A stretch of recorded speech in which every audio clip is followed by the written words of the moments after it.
Fourth estate Tamil நேயர்களுக்கு அருள்மொழிவர்மனின் அன்பார்ந்த வணக்கங்கள். இது உங்கள் ஃபோர்த் எஸ்டேட் தமிழ் வழங்கும் தலையங்கம் நிகழ்ச்சி.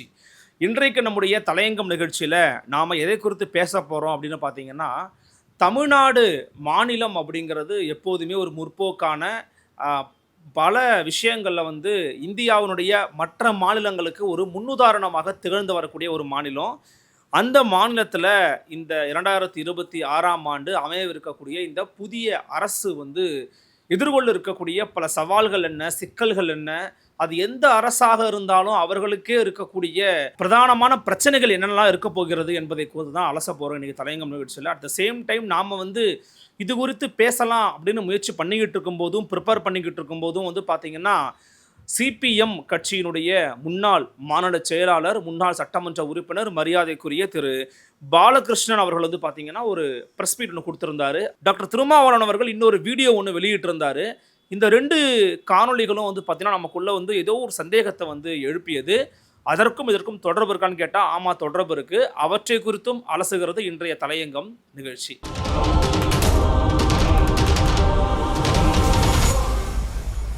நிம்மதி ப்ராப்பர்ட்டி மேனேஜ்மெண்ட். கான்டாக்ட் 7667008999. நலம் தரும் நல்லார் சித்த மருத்துவமனை. இதய நோய், சர்க்கரை நோய், பக்கவாதம், சிறுநீரக பிரச்சனை, தண்டுவடம் மற்றும் மூட்டு பிரச்சனைகளுக்கு மிகச்சிறந்த மருத்துவமனை. கிருஷ்ணகிரி, சென்னை மற்றும் மதுரை.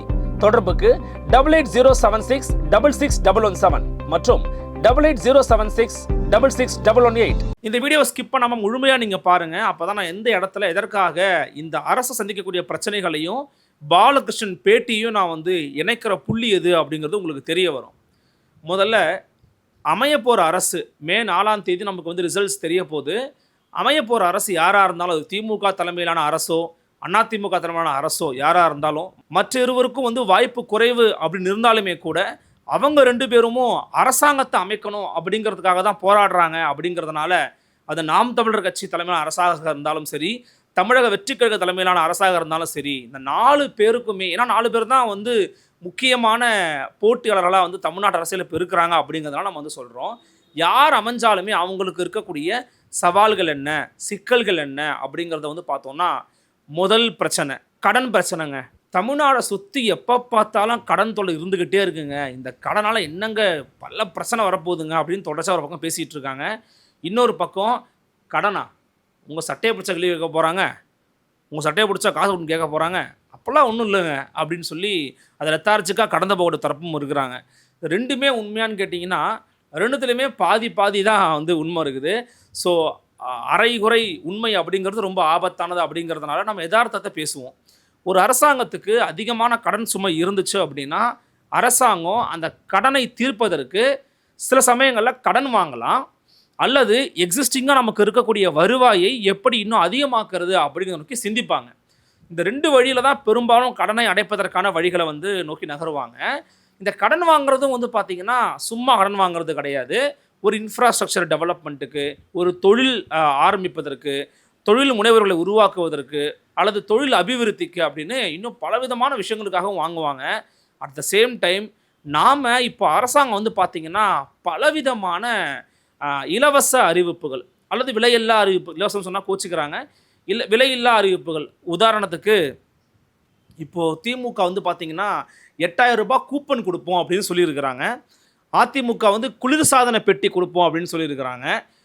அதன் பிறகு நம்ம விஜய் அவர்கள் 2500 ரூபா கொடுப்பேன், அவங்களாம் 2000 கொடுக்குறாங்க, 2500 ரூபாயாக கொடுக்குறேன் அப்படின்னு சொல்லி பேசியிருக்கிறாரு. இப்போது இது எல்லாமே பார்த்திங்கன்னா ஏதோ ஒரு வகையில் மக்கள் வரிப்பணத்திலிருந்து எடுத்து தான் கொடுக்க வேண்டிய ஒரு கட்டாயத்தில் இருக்கிறாங்க. அதாவது இப்போ மக்கள் நுகர்வோராக இருக்கிறாங்க, பல விடயங்களில் நுகர்வோராக இருக்கிறாங்க. உதாரணத்துக்கு இப்போ மது பிரியர்கள் உருவாகிருக்கிறாங்கன்ற வார்த்தையை புதுசாக பயன்படுத்த ஆரம்பிச்சிட்டாங்க. மது விலக்கு நோக்கி நகரணும், சாராயத்தை குடித்து குடும்பத்தை அழித்து மக்கள் தாலி அறுத்து மக்களுடைய குடும்பங்கள் நிற்கதியாக நின்று அவன் யோசிக்க திறன் இல்லாமல் போய் எதிர்கால சமூகமே குட்டிச்சோரான சமுதாயமாக உருவாகிடக்கூடாதுன்னு யோசிக்கிற நேரத்தில் அதிலிருந்து வரக்கூடிய வருமானத்தை நம்ம எங்கே செலவு பண்ணலான்ற ஒரு திங்கிங்கும் இருந்துகிட்டு இருக்கு. இரண்டாவதாக, மக்களுக்கு இயல்பாக இருக்கக்கூடிய பல விஷயங்கள் இருக்கு இல்லையா, ஒரு வீட்டு வரி, ஒரு சொத்து வரி, ஒரு தொழில் வரி, தண்ணி வரி, சாலை வரி, இப்படி இருக்கக்கூடிய சின்ன சின்ன விஷயங்கள், குறிப்பாக மின் கட்டணம் போன்ற விடயங்கள்லாம் சின்னதாக ஒரு விஷயத்தை அதிகரித்தாலே அது ஒரு மிகப்பெரிய ஒரு வருமானத்தை அரசாங்கத்துக்கு ஏற்படுத்தி கொடுக்கும். அதுலேருந்து எடுத்தவங்க இதை கொடுக்கலாம் அப்படின்ற முயற்சி ஈடுபடுவாங்க. இப்போ சிக்கல் என்ன வருதுன்னா, எந்த அரசு அமைஞ்சாலுமே இந்த உரிமை தொகையை கொடுத்தாகணும், இல்லைன்னா வந்து தப்பாக போயிடும் அப்படிங்கிற மனோநிலைக்கு தள்ளப்படுறாங்க. அப்போது திமுகவாக இருக்கட்டும், அதிமுகவாக இருக்கட்டும், யார் அமைஞ்சாலுமே மிக கடுமையான வந்து ஒரு பொருளாதார நெருக்கடியை தமிழ்நாடு அரசு சந்திப்பதற்கு தயாராக இருந்தாகணும். குறிப்பாக மக்களாகிய நாம தயாராக இருந்தாகணும். எப்படி ஓட்டு போட்டிருக்கிறோன்னு தெரியல. அந்த ஓட்டு போட்டது நல்ல விஷயமா ஓட்டு போட்டிருந்தீங்கன்னா நல்லது நடக்கும். அப்படி இல்லைன்னா கட்டாயமாக வந்து எந்த அரசு அமைஞ்சாலுமே சரி, இந்த பிரச்சனை நம்ம ஃபேஸ் பண்ணி தான் ஆகணுங்கிறது ஒரு கட்டாயமாக இருக்குது. குறிப்பாக பாருங்களேன், ஒரு முறை எடப்பாடி பழனிசாமி அவர்கள் கூட ஒரு ப்ரெஸ் மீட்டில் வெள்ளந்தியாக பேசிட்டா அப்படி, என்னங்க நீங்கள் இதெல்லாம் அறிவிச்சிருக்கிறீங்க, நிர்வாகத்திறமை இல்லைங்க ஸ்டாலினுக்குன்னு சொன்னார். அது ஓகே, எதிர்கட்சியா ஒரு ஆளுங்கட்சி மேலே விமர்சனம் வைக்கிறார். நிர்வாகத்திறமே இல்லைங்க ஸ்டாலினுக்கு, நிர்வாகத்திறனற்ற ஒரு முதலமைச்சரை வச்சுருந்தா இப்படி தான் நாடு நாசமாக போகும் அப்படின்ற மாதிரி பேசியிருந்தார். நீங்கள் எப்படிங்க பண்ணுவீங்கன்னு, நாங்கள் இந்த வரியெல்லாம் உயர்த்துவோம்ல அப்படின்ட்டு அப்படி. அப்போ இயல்பாக ஏற்கனவே முதலமைச்சராக இருந்த ஐயா எடப்பாடி பழனிசாமி அவர்களுக்கும் தெரியும், ஐயா ஸ்டாலினுக்கும் தெரியும், காசை இப்படித்தான் கொண்டு வர முடியும். அப்போது வரி வருவாயை உயர்த்துவது தான் ஒரே வழி. என்ன ஒன்று, இப்போ ஒரு வேளை அவர்கிட்ட இன்னும் 2-3 கேள்வி கேட்டிருந்தா அவர் சொல்லியிருக்கலாம், மக்களுக்கு வலிக்காமல் வரியை உயர்த்தணும்னு சொல்லியிருக்கலாம். ஆனால் வலிக்காமலாம் வரியை உயர்த்தணுவாங்கிறது பெரிய கேள்விக்குறி. ஏன்னா நீங்கள் என்ன வரியை உயர்த்த போகிறீங்க? பால் விலை உயர்த்துவீங்களா? பேருந்து கட்டணத்தை உயர்த்துவீங்களா? பேருந்து வந்து திமுகவாச்சும் வந்து பெண்களுக்கு தான் இலவசம், அதுவும் சின்ன சின்ன குறிப்பிட்ட பகுதிகளில். அதிமுக ஆட்சிக்கு வந்து ஆண்களுக்கு இலவசம் அறிவிச்சிருக்கிறாங்க. அப்போ அதெல்லாம் எப்படி ஈடுகட்ட போகிறாங்க அப்படிங்கிறது ஒரு மிகப்பெரிய ஒரு கேள்விக்குறி தான். அவங்கள்ட்ட திட்டங்கள் இருக்காங்கிறது குறித்து நம்ம வந்து விவாதமே பண்ணலை. பட் அதை பற்றின திட்டங்களை கொடுத்து இது சாத்தியமான விஷயங்கள் தான் அப்படிங்கிறத கொடுத்தாங்கன்னா நம்ம அதை பற்றி திங்க் பண்ணலாம். அதை பற்றின வரைவு யாரும் கொடுக்காதனால தான் இந்த பொருளாதார நெருக்கடி, கடன் சுமை அப்படிங்கிறது ஒரு பெரிய பிரச்சனையாக இருக்கும் அப்படிங்கிறத நம்ம முன்வைக்க கடமைப்பட்டிருக்கிறோம். இரண்டாவது மிக முக்கியமான பிரச்சனை வேலையில்லா திண்டாட்டம். இந்த விஷயத்தை நான் சொல்லலைங்க, இங்கே தான் நீங்கள் யார் சொன்னாங்கிறத கவனிக்கணும். சிபிஎம் கட்சியினுடைய முன்னாள் மாநில செயலாளர் திரு பாலகிருஷ்ணன் சொல்கிறாரு. இன்றைக்கி அவர் அளித்த ஒரு ப்ரெஸ் மீட் நீங்கள் பார்த்துருப்பீங்க.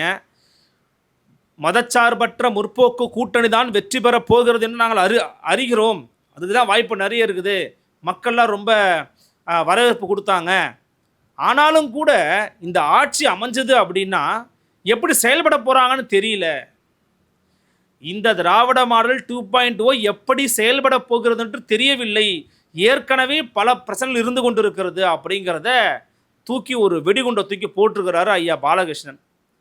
இது வெறும் சீட்டு கணக்குக்காக அவர் போட்டா மாதிரி தெரியல, நாட்டு கணக்குக்காகவும் போட்டா மாதிரி தான் நமக்கு தெரியுது.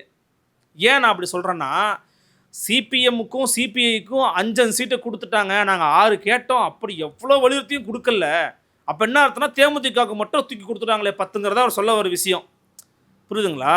அப்போ இதையும் சேர்த்து சொல்லிட்டு நாட்டில் பல பிரச்சனைகள் இருக்குங்க, அது 100க்கு 100 உண்மை. சிஐடியினுடைய டாஸ்மாக் ஊழியர்கள் சம்மேளனத்தினுடைய பொதுச் செயலாளர் தோழர் திருச்செல்வம் அவர்கள் பலவரும் நமக்கு பேட்டி கொடுத்துருக்கிறாரு. டாஸ்மாக் ஊழியர்கள் பிரச்சனையை இந்த அரசாங்கம் கண்டுகொள்ளவே இல்லை, ஆனால் வருமானத்தை மட்டும் கொத்து கொத்தா காசு காசாக பணம் பணமாக அடிச்சுட்டு போகிறாங்க.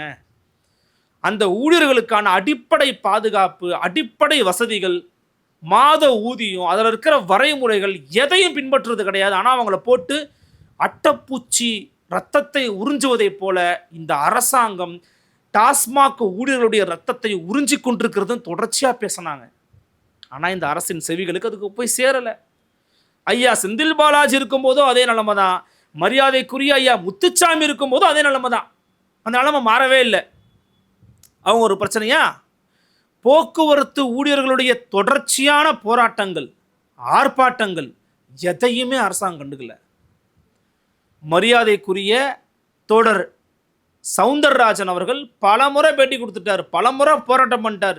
டிஎம்எஸ்ல வாசல்ல உட்காந்து எவ்வளவு ஆர்ப்பாட்டம் போராட்டம், அவங்களுக்கு தீர்வு கிடைச்சதா? கிடைக்கல. சிவசங்கர் அவர்களுக்கு தெரியும், மரியாதைக்குரிய அமைச்சருக்கு தெரியும், சரிப்பா இவங்களுக்கு தான் இந்த பிரச்சனை, மற்ற யாருக்குப்பா பிரச்சனை?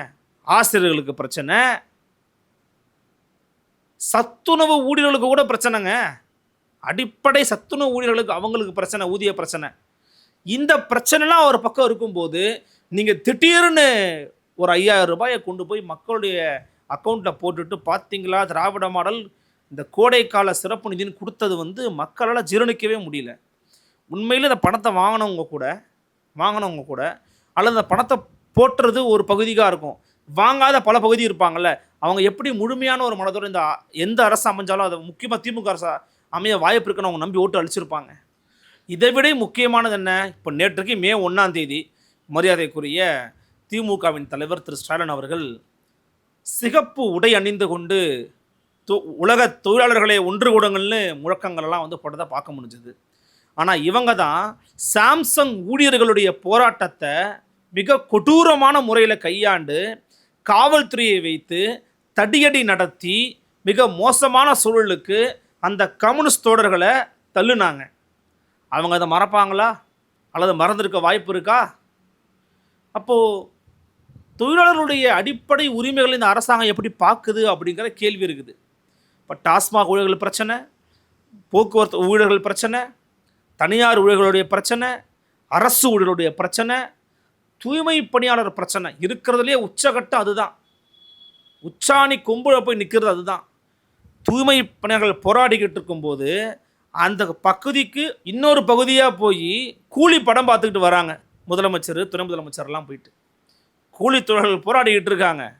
ஐயா வந்து முதலமைச்சர் ஐயா வந்து போய் கூலி படம் பார்த்துட்டு வந்தார். இப்போ என்ன கொடுமை நடக்குதுன்னா, ஒரு பக்கம் பிரச்சனைகள் இருந்துக்கிட்டே இருக்குது. அந்த பிரச்சனைகளை பற்றி பேசாமல் 2000 ரூபாய் கொடுக்குறாங்க, 8000 ரூபாய் கொடுக்குறாங்க, 10,000 ரூபாய் கொடுக்குறாங்க, ஃப்ரிட்ஜு கொடுக்குறாங்க, 2500 ஒருத்தர் கொடுக்குறாரு, இப்படின்றத பற்றி மட்டுமே பேசி பிரதானப்படுத்தி அது தமிழ்நாட்டுக்கு போதுமானதுன்னு கொண்டு போய் நிப்பாட்டக்கூடிய ஒரு சூழல் இருக்குல்ல, அது மோசமான சூழல். சரி, இது வரைக்கும் பேசி நிப்பாட்டினாரா ஐயா பாலகிருஷ்ணன் பார்த்தீங்கன்னா இல்லை, அவர் கூடுதலாக சில வார்த்தைகளை பயன்படுத்துகிறாரு. இந்த முறை முன்னெப்போதையும் விட இளைஞர்களுடைய எழுச்சி என்பதை பார்க்க முடிந்தது. இளைஞர்களுடைய எழுச்சியை நம்மால் புறக்கணிக்க முடியவில்லை. இது பாராட்டத்தக்கது, வரவேற்கத்தக்கது. அரசியல் புரிந்துணர்வு ஏற்பட்டிருக்கிறது இளைஞர்களுக்கு அப்படிங்கிறாரு. எந்த அடிப்படையில் சொல்கிறாருங்கிறது தெரியல. ஆக மொத்தம் கூட்டணிக்குள்ள ஒரு கலகத்தை, ஒரு வெடிகுண்டை தூக்கி போட்டுருக்கிறாருப்பா ஐயா பாலகிருஷ்ணனுங்கிறத மட்டும் நல்லா புரிஞ்சுக்க முடியுதுங்க, நல்லா புரிஞ்சுக்க முடியுது. மிக முக்கியமாக இடதுசாரிகளுக்கு திமுக உரிய அங்கீகாரம் தர மறுத்துவிட்டது. மாற்றம் வேண்டும் என்கிற மிகப்பெரிய எழுச்சி இளைஞர்கள் மத்தியில் ஏற்பட்டிருக்கிறது, அது வரவேற்கத்தக்கதுன்னு பேசுகிறாங்க. இப்போது நம்ம என்ன கேட்குறோம், மாற்றம் வேண்டும் என்ற எண்ணம் வந்து இளைஞர்கள்ட்ட ஏற்பட்டு வரவேற்கத்தக்கதுன்னா, அப்போ திமுக வேணான்னு நினைக்கிறாங்க அப்படின்றது வரவேற்கத்தக்கதுன்னு நினைக்கிறாரா? இதுதான் ரொம்ப சிம்பிள் கொஸ்டின். இப்போ மாற்றம்ங்கிறது திமுக வேணாங்கிறது தான் மாற்றமாக இருக்க முடியும். எக்ஸிஸ்டிங் பார்ட்டி ஒன்று வேணாம்னு நினைக்கிறதா மாற்றம். அது அதிமுகவோ நாம் தமிழரோ தாவேக்காவோ யாரோ ஒருத்தர். அப்போது அந்த மாற்றத்தை நீங்கள் வரவேற்கிறீங்க அப்படின்னா, கூட்டணிக்குள்ளே இருந்துக்கிட்டு எலெக்ஷனை முடிஞ்சு நாளைக்கு ரிசல்ட் அறிவிக்கிற நேரத்தில் மாற்றத்தை நான் வரவேற்கிறேங்கிற அப்படி ஐயா பாலகிருஷ்ணன். அப்போ என்ன அர்த்தம்? Something is wrong. ஏதோ ஒரு பிளான், ஒரு திட்டம் ஒன்று போடப்பட ஆரம்பிக்கப்பட்டு விட்டது. இதே போல் பாருங்கள், ஐயா திருமாவளவன் அவர்கள் கூட்டணி கட்சிக்கு விசிகா ஒழுங்காக வேலை பார்க்கல. எப்படி? திமுகவுக்கு விசிகா ஒழுங்காக வேலை பார்க்கல, அந்த ஒரு வருத்தத்தை பதிவு பண்ணியிருக்கிறார் ஐயா திருமாவளவன். அப்போ என்னன்னா, எல்லாரும் நாளைக்கு ரிசல்ட்னா இன்னைக்கு திடீர்னு ஒன்று கொளுத்தி போடுறாங்க. ஐயா வைகோ கூட ஒரு இடத்துல பேசுனதா ஒரு செய்தி உறுதிப்படுத்தப்படலை, இருந்தாலும் நான் சொல்கிறேன். விஜய் வந்து ஒரு ஆச்சரியங்களை ஏற்படுத்துவார் அப்படிலாம் வந்து பேசி எழுதியிருக்கிறாங்க. இப்போ என்ன வந்துன்னா, எலெக்ஷன் ரிசல்ட் அறிவிக்கிறதுக்கு முந்தின நாள் இவ்வளோ விஷயங்களையும் பேசுகிறாங்க. அதுவும் திமுகவை டார்கெட் பண்ணி பேசுகிறாங்க. அது ப்ளஸ்ஸோ மைனஸோ, நேரடியாகவோ மறைமுகமாக பேசுகிறாங்க. அப்போ இது எதை உணர்த்துகிறது? இப்போ தாவேக்காவை நோக்கியோ அல்லது மாற்று யாருங்கிறது தெரியல, அந்த மாற்றை நோக்கியோ நாங்கள் தயாராகிட்டோங்க நகரத்துக்கு, இவங்க சரிப்பட்டு வரமாட்டாங்க அப்படிங்கிற மனோநிலைக்கு சிபிஎம்மோ கம்யூனிஸ்டுகளோ மற்ற கூட்டணி கட்சிகளோ தயாராகி விட்டதா? குறிப்பாக பிரேமலதா அம்மையார் வந்து கூட்டணி ஆட்சி ஒருத்தி பேசும்போது ரிசல்ட்டுக்கு அப்புறம் பார்க்கலான்னு பேசியிருக்காங்க. இல்லைங்க, அதுக்கெல்லாம் வாய்ப்பு இல்லைங்க, அண்ணன் சொல்கிறதாங்க எல்லாத்துக்குமேன்னு சொல்லவே இல்லையே. என்ன ஒரு அந்த அம்மா வந்து ஒரு புண்ணியம் கட்டிக்கினாங்கன்னா, அதே மேடையில் நின்றுக்கிட்டு, அண்ணா என்ன ஒரே பிரச்சனை, இந்த போதையும் இந்த பெண்களுக்கு எதிரான பாதுகாப்பும் தானே ஒரே பிரச்சனை உங்கள் மேலே, அப்படின்னு சொல்லிட்டாங்க. அப்புறம் கேள்வி கேட்டால் இல்லை அதை மாற்றி விட்டாங்க, அந்த பண்ணாங்க இது பண்ணாங்கன்னு பேசிட்டாங்க. ஒரு பெரிய நெருக்கடி தான் அம்மையார் பிரேமலதா அவர்களுக்கு. அப்போ இப்படி ஒரு பிரச்சனை ஓடிக்கிட்டு இருக்கு. இப்போ திமுக கூட்டணிக்குள்ள தேர்தலுக்கு முன்னாடியும் சலசலப்பு, தேர்தல் முடிஞ்ச பிறகும் சலசலப்பு, அது ஓஞ்சா மாதிரி தெரியல. அப்போது ஒரு பெரிய பெருவெடிப்பு காத்து கொண்டிருக்கிறதுங்கிறது மட்டும் நல்லா தெரியுதுங்க. ஸோ அதனால தான் நான் எங்கே கனெக்ட் பண்ணுறேன்னா, அமையப்போகிற அரசுக்கு எதெல்லாம் பிரச்சனை, வேலைவாய்ப்பு பிரச்சனை, தொழிலாளர் பிரச்சனை, கடன் பிரச்சனை, இவ்வளவு பிரச்சனை இருக்குது. இந்த பிரச்சனைகளை தொடர்ச்சியாக நாங்கள் வந்து போராடுவோம்னு சொல்லுது கம்யூனிஸ்ட் கட்சி. புரியுதுங்களா உங்களுக்கு? அப்போ என்ன நடக்க போகுதுங்கிறது தெரியல, ஸ்மெல் பண்ண முடியல. இருந்தாலும் அவங்க ஒரு முடிவுக்கு வந்திருக்கிறாங்கன்னு தெரியுது. ஏன்னா அமையப்போகிற ஆட்சி யாராக இருந்தாலும் நாம் மக்களுக்காக நிற்கணும், நாம் இந்த மண்ணுக்காக நிற்கணும்னு கம்யூனிஸ்ட்டு எப்போதையும் அப்படி நிற்கிறவங்க தான். அப்போ அதில் அவங்க ஸ்ட்ராங்காக இருக்கிறாங்கன்னு தெரியுது. இருந்தாலும் திமுகவுக்கு மறைமுகமாக ஒரு செய்தியை சொல்லுகிறது கம்யூனிஸ்ட் இயக்கம். அதை நல்லா புரிஞ்சுக்க முடியுது. சும்மா இல்லை, அவங்க யோசிச்சுதான் பதில சொல்கிறாங்க. எல்லாவற்றையும் விட எந்த அரசு அமைந்தாலும் முழுமையாக ஒழிக்கப்பட வேண்டிய ஒரு விஷயம்னு கேட்டிங்கன்னா போதை கலாச்சாரம். அது டாஸ்மாகாக இருக்கட்டும், கஞ்சாவாக இருக்கட்டும், அபினா இருக்கட்டும், எந்த மோசமான விஷயமா இருக்கட்டும், அதை ஒட்டுமொத்தமாக நிராகரிக்க வேண்டிய, ஒழிக்க வேண்டிய ஒரு கடமையும் பொறுப்பும் அமைய போகிற அரசாங்கத்துக்கு இருக்குது. ஏன் அப்படின்னா இது எல்லாரையுமே பாதிக்குது. குழந்தைகளை பாதிக்கிறது, பள்ளி மாணவர்களை பாதிக்கிறது, இளைஞர்களை பாதிக்கிறது, குறிப்பாக பெண்களை மிக கடுமையாக ஒடுக்குகிறது. ஏன் நான் பெண்களையும் குழந்தைகளை சேர்க்குறேன் அப்படின்னா, ஒருத்தன் கஞ்சாவையோ ஒருத்தன் குடிச்சிட்டோ வந்தான்னா அவனுடைய முதல் டார்கெட்டு சமூகத்தில் எப்போ பார்த்தாலும் வீக்கர் செக்ஷனை போய் அட்டாக் பண்ணுறது தான். பெண்கள் ஃபிசிக்கலாக வீக்காக இருக்கிறாங்கன்ற ஒரு கான்செப்டில் இவங்க போய் அவங்க தொடர்ச்சியாக அட்டாக் பண்ணுறதுங்கிறது மிக மட்டமான மனநிலை. அது தொடர்ச்சியாக பண்ணிக்கிட்டு இருக்கான். பெண்களுக்கு எதிரான, குழந்தைகளுக்கு எதிரான வன்கொடுமைகளுக்கெல்லாம் அடிப்படை காரணமாக அமையிறது என்னவா இருக்குது? கஞ்சாவும் போதையும் டாஸ்மாகவும் தான் இருக்குது. இப்போ அதை தடுக்க வேண்டிய கடமையும் பொறுப்பும் அமைய போகிற அரசுக்கு மிக பெருசாக இருக்குது. எங்கே பார்த்தாலும் விற்கிறாங்கிறான், எங்கே பார்த்தாலும் பிரச்சனை இருக்குங்கிறான். அப்போ தடுக்க வேண்டிய கடமை அவங்களுக்கு இருக்குதா இல்லையா? அதான் அவங்க பண்ணணும். அடுத்த கட்டமாக மிக முக்கியமான பிரச்சனை காவல்துறை சீர்திருத்தம். காவல்துறை பல்லாண்டு காலமாக சீர்திருத்தப்படாமல் இருக்குது. தொடர்ச்சியாக இது குறித்து ஹென்றி திஃபேன், அறப்போர் இயக்கம், தோழர் தியாகு, காவல் சித்திரவதைக்கு எதிரான கூட்டு இயக்கத்தின் தோழர்கள் அத்தனை பேரும் பேசிக்கிட்டு இருக்காங்க. எங்க ஒரு ரிஃபார்மை கொண்டு வாங்க, சரியில்லைங்க சிஸ்டமு. காவல்துறைக்குள்ள சாதி இருக்குது. சமூகத்தில் சாதி இருந்தால் அதை களைய வேண்டிய பொறுப்பும் கடமையும் காவல்துறைக்கு இருக்குன்னு பார்த்தா காவல்துறைக்குள்ளேயே சாதி இருக்குது. ஆலங்குளம் ஒரு பெஸ்ட் எக்ஸாம்பிள். ஆலங்குளத்தில் அந்த தம்பி தோழர் ஒருத்தர், விவசாயி ஒருத்தர், கல் இருக்குனியா, அதை பண்ணியா இதை பண்ணியான்னு கேட்டு அவன் காலில் சுட்டு அவங்களோட சண்டை போட்டு அப்பட்டமாக சுயசாதி வெறி, சாதி வெறியை பேசியிருக்கிறார் அந்த எசைக்க ராஜா அப்படிங்கிற காவல்துறை அதிகாரி. இப்போ காவல்துறைக்குள்ளேயே சாதி என்பது புறையோடி போயிருக்குதா? அதை அகற்ற வேண்டிய கடமையும் பொறுப்பும் அமைய போகிற அரசுக்கு இருக்குது. மாணவர்கள், பள்ளி மாணவர்கள் மத்தியில் சாதி வெறி, அறிவாளால் வெட்ட போகிறான். புத்தக பை, புத்தகங்களால் நிரப்பி இருக்கப்பட வேண்டிய புத்தகப்பை அறிவாளாலும் கத்தியாலையும் கஞ்சாவாலையும் டாஸ்மாக் சரக்கு பாட்டில் நிரப்பப்பட்டிருக்கு. அப்போ அதை எப்படி களைய போகிறோம்? அந்த பிரச்சனையை நம்ம பற்றி சிந்திக்க வேணாமா? அது ஒரு மிகப்பெரிய பிரச்சனை இல்லையா? மிக முக்கியமாக இறுதியான விஷயமாக இருந்தாலும் தேவையான ஒரு விஷயமாக இருக்கிறது வேளாண்மை, உழவு. சுழன்றும் ஏறு பின்னது உலகம், அதனால் உழன்றும் உழவே தலைன்னு சொன்னார் ஐயா வள்ளுவர். இந்த கடைசி இந்த திமுகவோட ஆட்சியில் விவசாயம் ஒட்டுமொத்தமாக நெகட்டிவ் குரோத்தில் போய்கிட்டு இருக்கு. இது டேட்டாவோட சொல்லப்பட்டிருக்கிற உண்மை. இதை வந்து புனைந்தெல்லாம் பேசலை. உடனே யாராவது ஒரு பேராசிரியர் பேசுகிறாருன்னு கூட்டிகிட்டு வந்து அது இல்லை என்ன ஆக போகுது இதெல்லாம் ஆகும்னு பேசாதீங்க. விவசாயமும் வேளாண்மையும் ஒரு சமூகத்துக்கு அடிப்படை. சில பேர் சொல்லலாம் ஐடிக்காரங்கள்லாம் சோறில் உப்பு போட்டு தானே திங்கிறீங்க, அதை நாங்கள் போட்ட பிச்சு அப்படிலாம் பேசலாம். அதெல்லாம் வந்து ஒரு முட்டாள்தனமான ஒரு ஆதிக்க மனோநிலையில், சாதி திமிரில், அதிகார திமிரில், ஆணவ திமிரில் பேசக்கூடிய வார்த்தை. அதுவே வந்து அப்பட்டமான டுபாகூர். அது ஒரு பக்கம் ஒதுக்கி தள்ளுவோம். அதே மாதிரி தான் விவசாயம் வந்து ஒரு மேட்ரே இல்லை, தேவையே இல்லை அப்படின்னு பேசுறது. இங்கே எதையுமே நீங்கள் புனிதப்படுத்த வேண்டாங்க, ஆனால் அதற்கான மதிப்பை கொடுக்கணும்ல. இப்போ விவசாயம் என்பதும் அடிப்படை தேவைகளில் ஒன்றாக இருக்கிறது. விவசாயிகளுடைய பிரச்சனை அதிகமாக இருக்குது. எலெக்ஷன் டைமில் காவிரி மேலாண்மை வாரியத்தை பற்றி பேசிக்கிட்டு இருக்காங்கங்க. எலெக்ஷன் டைம்லங்க அரசாங்கமே இல்லாத போது பேசுகிறான். எல்லா கட்சியும் அறிக்கை விட்டுருக்குறாங்க. அவர் விவாத பொருளாகவே மாறல தமிழ்நாட்டு அரசியலுக்குள்ள, அரசாங்கத்துக்குள்ள. எவ்வளோ பெரிய கொடுமை அது. இப்போ பிரச்சனை என்னன்னா, விவசாயத்தை குறித்த புரிதல் அரசினுடைய தலைமைக்கு இருக்கணும், முதலமைச்சராக இருக்கிறவங்க இருக்கணும். இனிப்பா இருக்கு சக்கரை போட்டிலான்னு கேட்கக்கூடாது. அந்த பிரச்சனை தமிழ்நாட்டுக்குள்ளே இருக்குது. அப்போது அதை நோக்கிய ஒரு பயணத்துக்கு இன்னும் திட்டம் வச்சுருக்கிறோம். தொடர் அழகேச பாண்டியன் பல இடங்களை பதிவு பண்ணுறாங்க. அவர் தொடர்ச்சியாக இது குறித்து செயல்படக்கூடிய செயற்பாட்டாளர். விவசாயத்தின் நிலைமை தமிழ்நாட்டில் ரொம்ப மோசமாக நிலைமையை நோக்கி நகர்ந்து கொண்டிருக்கிறதுங்கிறத பதிவு பண்ணுறாரு.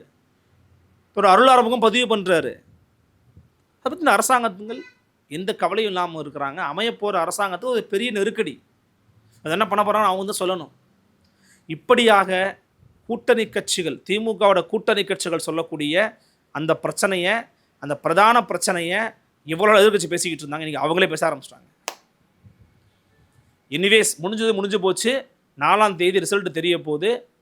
அந்த ரிசல்ட்டில் யார் ஆட்சிக்கு வந்தாலும் ஒரு பெரிய சம்பவங்கள் காத்துக்கிட்டு இருக்குங்கிறதுக்கு மட்டும் மறுப்பதற்கே இல்லை. நீங்கள் நான் இதை விட்டுட்டேன் அப்படின்னு நினச்சிங்கன்னா அது என்ன பிரச்சனைங்கிறத கமெண்ட் செக்ஷனில் பதிவு பண்ணுங்கள். இல்லை இதுதான் பிரச்சனை நினச்சிங்கன்னா இது குறித்து உங்களுக்கு கருத்துக்களையும் கமெண்ட் செக்ஷனில் பதிவு பண்ணுங்கள். மற்றொரு தலைப்பில் மற்றொரு தலையங்கத்தில் உங்களை சந்திக்கிறேன். அதுவரை உங்களிடம் விடைபெறுவது உங்கள் அருள்மொழிவர்மன். இணைந்திருங்கள். இது உங்கள் 4th Estate தமிழ். வணக்கம்.